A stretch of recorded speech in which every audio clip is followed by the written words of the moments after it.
தமிழ் உறவுகளுக்கு வணக்கம். இது உங்கள் கணேஷ். இன்னைக்கு நம்ம பேச போற டாபிக் ஒரு இன்ட்ரஸ்டிங்கான டாபிக்.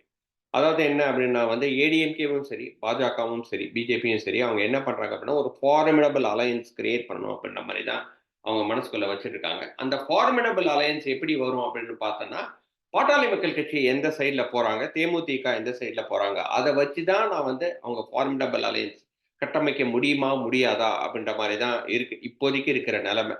ஏன்னா வந்து பாட்டாளி மக்கள் கட்சியும் இன்னும் டிசைட் பண்ணல. தேமுதிகவும் டிசைட் பண்ணல. ஸோ இந்த நேரத்தில பாட்டாளி மக்கள் கட்சி அண்ட் தேமுதிக இவங்க 2 பேத்தையும் ஒரு தராசுல வச்சு ஒரு கம்பேரிசன் பண்ணலாமே அப்படின்ற மாரி எனக்கு தோணுச்சு.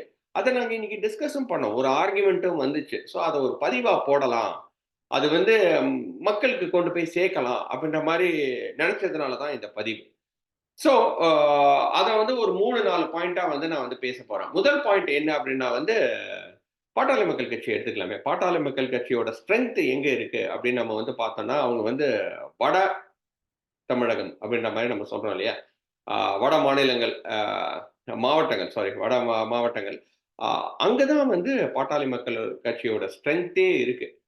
இல்லையா? அவங்க கிட்டத்தட்ட ஒரு ஒரு 4 டூ 6% அவங்களோட ஸ்ட்ரெங்த் இருக்கு. அவங்க வந்து வன்னியர்களுக்கான ஒரு கட்சி அப்படின்ற மாரி தான் நம்ம வந்து பார்க்கப்படுது. பாட்டாளி மக்கள் கட்சி. வன்னியர்கள் எத்தன பெர்சன்டேஜ் இருக்காங்கன்னா, அவங்க ஒரு 13% மேல இருப்பாங்க அப்படின்ற மாரி தான் கம்ப்ளீட் தமிழ்நாடு ஃபுல்லா. பட் இருந்தாலும் எல்லா வன்னியர்களும் வந்து பாட்டாளி மக்கள் கட்சிக்கு ஓட்டு போடுறாங்கன்னா, அப்படி கிடையாது. அ ஒரு பாக்கெட் வந்து டிஎம்கே பிரிக்கிறாங்க, ஒரு பாக்கெட் வந்து ஏடிஎம்கே பிரிக்கிறாங்க. பட் ஒரு கன்சிடரபிள் அமௌண்ட் 4 டூ 6% வந்து வட தமிழகத்தில அவங்க வந்து நிஜமாவே வெரி ஸ்ட்ராங்கா இருக்காங்க. இதே சமயத்தில தேமுதிகக்கு நம்ம வந்தோம் அப்படின்னா வந்து அவங்க வந்து எந்த ஒரு பாக்கெட்ஸும் இல்லாம ஃபுல் தமிழ்நாடு ஃபுல்லாவே அவங்களுக்கு வந்து அந்த வோட் பெர்சன்டேஜ் இருக்கு. இந்த வோட் பெர்சன்டேஜ்ன்றது வந்து விஜயகாந்த் கட்சி தேமுதிக ஆரம்பிக்கும்போது கிட்டத்தட்ட 8% வரைக்கும் 8.6 வரைக்கும் வாங்குனாரு. அதுக்கப்புறம் 10 தாண்டி போனாரு. ஆ அதுக்கப்புறம் அவருக்கு உடம்பு சரியில்லாத நேரத்தில அப்படியே கொஞ்சம் வோட் பெர்சன்டேஜ் கம்மியாகி கம்மியாகி 2021ல கிட்டத்தட்ட 1%க்கு கம்மியா போயிட்டாரு அப்படின்ற மாரி தான் நம்ம வந்து பார்க்க வேண்டியதா இருக்கு.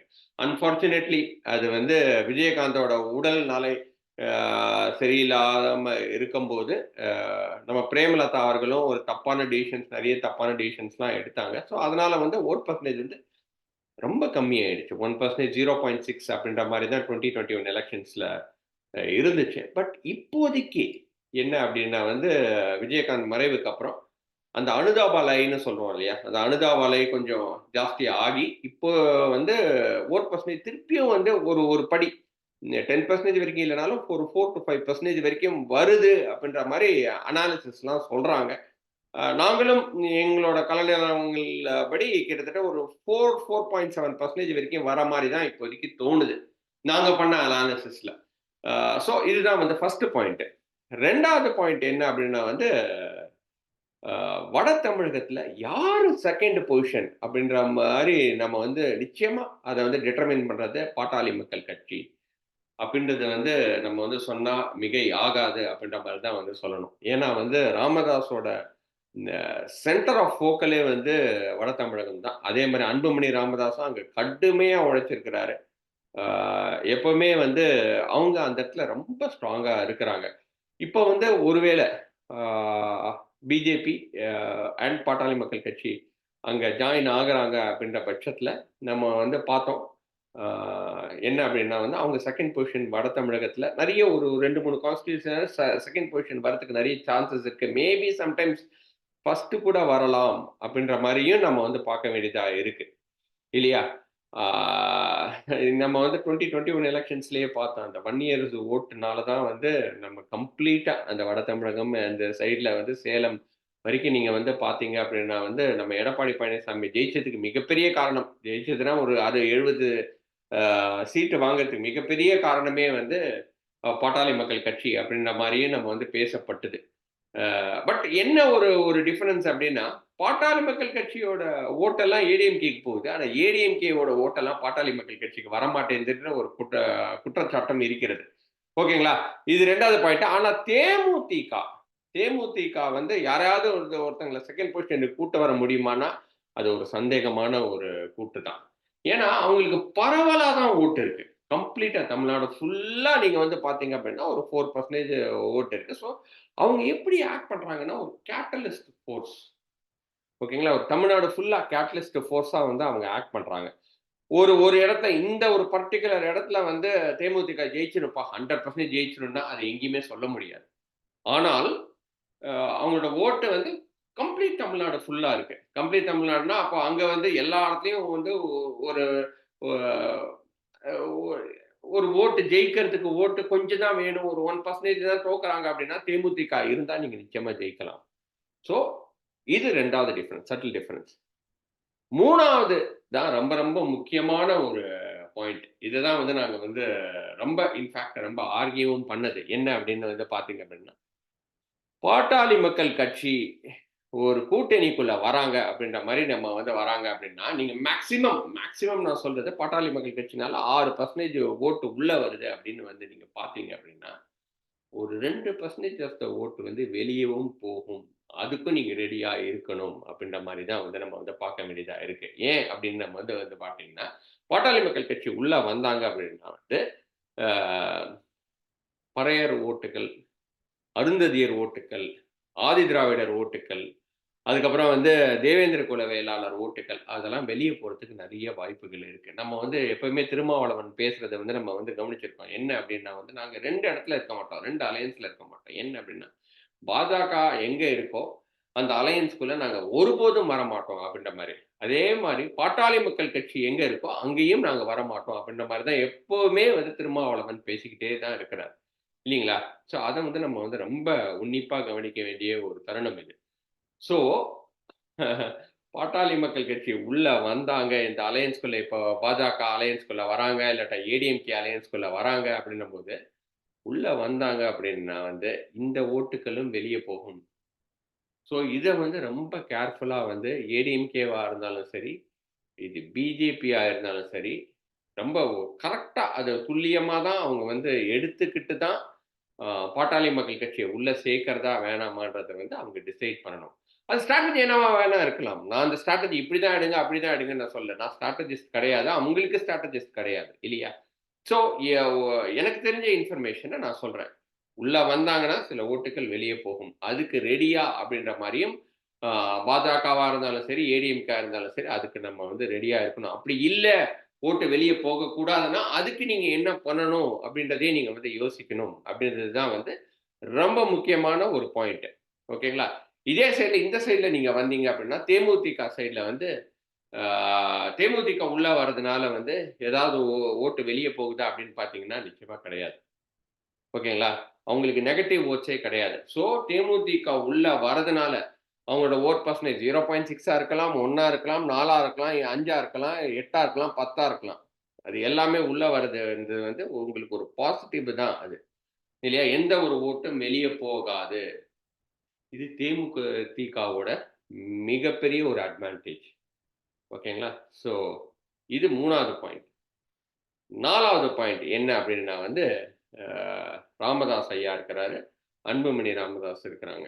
ஸோ அவங்க வந்து ஒரு கிட்டத்தட்ட ஒரு 30 வருஷமா சமூக நீதிய பத்தி பேசிட்டு, அ ஓரளவுக்கு ஒரு டீசென்ட்டா ஒரு ஒரு ஒரு கட்சிய வச்சு, அவங்க வந்து மக்களுக்கான ஒரு போராட்டத்த எழுப்பி, அவங்க வந்து மக்களுக்கான ஒரு அரசியல் பண்ணிட்டு இருக்காங்க. ஸோ அதனால வந்து வரவேற்கத்தக்கது. ஏன்னா வந்து எனக்கு இது எப்படி தெரியும் அப்படின்னா, சிதம்பரம் காலேஜ் தான் படிச்சேன். ஸோ சிதம்பரம் காலேஜ்ல படிக்கும்போது, அங்க வந்து சிதம்பரம் ஏரியால நெறைய ஆ விஷயங்கள் பாட்டாளி மக்கள் கட்சிய வச்சு நடக்கும். நல்லதும் நடக்கும். சிலது கெட்டதும் நடக்கும். ஏன்னா வந்து ஒரு கட்சி அப்படின்னா ஒரு பாசிட்டிவும் இருக்கும், நெகட்டிவும் இருக்கும் இல்லையா? ஸோ அந்த சின்ன வயசுலேருந்தே நான் பார்த்தது தான். அங்க தான் இன்ஜினியரிங் படிச்சேன் அப்படின்றதுனால தான் வந்து சொல்றேன். அப்படி இருக்கிற அந்த பட்சத்தில அவங்க ஓரளவுக்கு ஏன்னா வந்து ராமதாஸ் ஐயா அவர்கள் வந்து நீங்க வந்து பார்த்தீங்க அப்படின்னா வந்து, அவரு வந்து கலைஞரோட அரசியல் பண்ணவரு. அதுக்கப்புறம் வந்து ஜெயலலிதா அம்மையாரோட அரசியல் பண்ணவரு. ஸோ ஓரளவுக்கு வந்து அவங்க சொன்னாங்கன்னா, ஒரு ஸ்டாண்ட்ல நிப்பாங்க. அதுல வந்து நம்ம வந்து நிச்சயமா அத வந்து நம்ம ஒத்துக்கிட்டு தான் ஆகணும். இதுல மாற்று கருத்தே கிடையாது. பட் இந்த சைட்ல நம்ம வந்து பார்த்தோம் அப்படின்னா, அதுதான் வந்து ரொம்ப வீக்கான ஒரு பொசிஷன் தான். பிரேமலதா விஜயகாந்த் வந்து வெரி ஃப்ளூயிட். வெரி ஃப்ளூயிட்னா என்ன அப்படின்னா வந்து, அவங்க எப்படி அரசியல் பண்றாங்கன்றத வந்து அவங்களுக்கு தெரியுமா, தெரியாதான்ற அளவுக்கு தான் வந்து ஒரு கன்ஃப்யூஸ்ட் ஸ்டேட்ல தான் அவங்க இருக்கிற மாரி தான் வந்து எனக்கு தோணுது. ஏன்னா நேத்துக்கு குடுத்த இன்டர்வியூவ பார்த்தோன்னா, அவங்க வந்து 14 சீட்டு வந்து வேணும். ஒரு ராஜ்யசபா வேணும் அப்டின்ற மாரி கேட்கறாங்க. ஒருவேள அவங்க தனியா நிக்கணும்னு நெனைக்கிறாங்களோ இல்லையோ, அலையன்ஸ்ல இருந்தாங்கன்னா யாருமே 14 சீட்டெல்லாம் வந்து தேமுதிகக்கு குடுப்பாங்கன்றது வந்து எனக்கு தெரியல. ஏன்னா வந்து everyone will judge with their past experience தானே. இப்ப நீங்க வந்து இப்ப லேட்டஸ்ட்டா நடந்த 2021 எலக்ஷன்ல நீங்க வந்து பார்த்தீங்க அப்டின்னா வந்து யாருமே டெபாசிட் கூட வாங்கல. ஆ 0.6% ஓட்டுக்கு வந்து அவங்க வந்து கம்மி ஆயிட்டாங்க. இன்னைக்கு விஜயகாந்த் வந்து இறந்துட்டாரு. நான் இல்லன்னு சொல்லல. அது கூட்டம் மிகப்பெரிய கூட்டம். அவருக்கு ஏன்னா வந்து அவரு வ "வந்தாரை வாழ வைக்கும் சென்னைன்ற" மாரி பசியோட வந்தவங்களுக்கெல்லாம் பசி இல்லாம போனவர் தான் அவங்க வீட்டுக்கு வந்தாலும் சாப்பாடு போட்டு அனுப்புறவரு அந்த விஜயகாந்த். அவரோட நல்ல மனசு, அவரோட நல்ல மனிதர். அதுக்காக வந்த கூட்டத்த வந்து எப்பவுமே வந்து பிரேமலதா வந்து ஒரு கன்ஃப்யூஸ்டு ஸ்டேட்டா தான் பேசுற மாரி தான் இருக்கு. ஏன்னா, நம்ம வந்து பார்த்துருக்கோம்.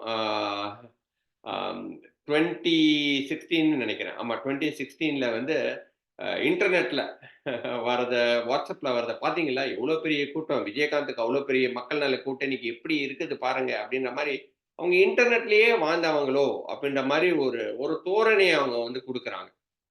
உண்மையான அரசியல் என்ன அப்படின்னு புரிஞ்சு வந்து பேசுறாங்களா? இல்லாட்டினா தெரியாம பேசுறாங்களான்றது வந்து தெரியல. ஸோ, அவங்களோட லீடர்ஷிப் அப்படின்றது வந்து ஒரு கொஸ்டினபிள் தான். சுதீஷ் வந்து பேசவே மாட்டேங்கிறாரு. சுதீஷ் எப்பவுமே வந்து பக்கத்துல தான் உட்கார்ந்திருக்கிறாரே தவிர, அவரோட இன்ஃப்ளூயன்ஸ் என்ன?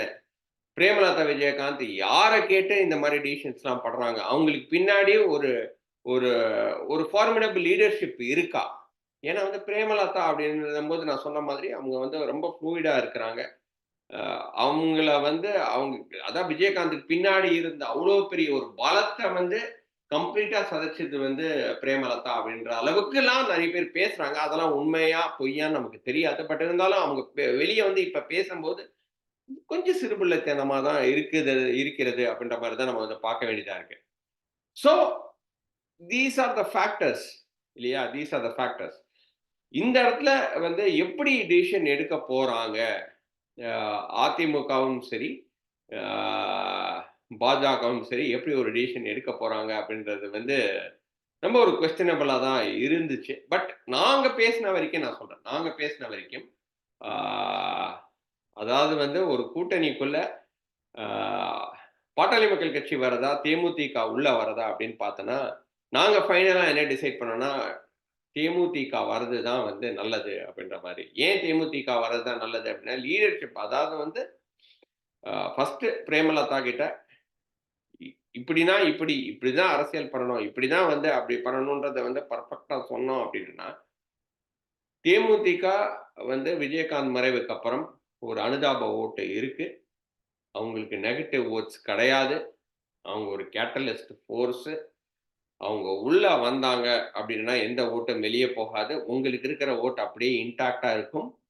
அதனால தேமுதிக ஒரு அலையன்ஸ்குள்ள வரது தான் வந்து better prospect for either ADMK or பிஜேபின்னு சொல்லி, இது என்னோட டிசிஷன் கிடையாது. இது நாங்கலாம் சேர்ந்து ஒரு ஒரு டிஸ்கஸ் பண்ண ஒரு விஷயம்.